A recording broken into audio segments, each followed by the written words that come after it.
The new Mazda MX-30 R-EV offers you 3 different driving modes to match vehicle dynamics and efficiency to suit your driving needs.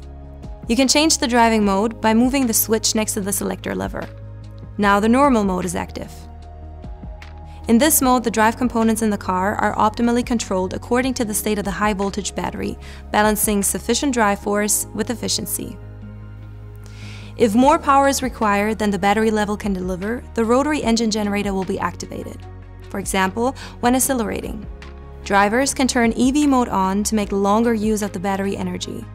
Though if the battery is depleted, the rotary engine generator will activate. When the battery level is low, it will also activate when very powerful acceleration is needed, which cannot be provided by the remaining battery. In charge mode, the rotary engine generates power when the battery charge drops below a specific reserve level. You can set the reserve in the EV settings. Navigate to Driving Charge Target.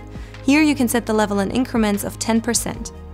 The rotary engine generator will keep the battery around that level. You can choose if you want your car in EV or a normal mode when you turn it on.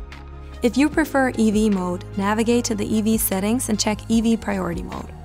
With the box unchecked, your car will start in normal mode. Whichever mode is chosen, we wish you a safe journey.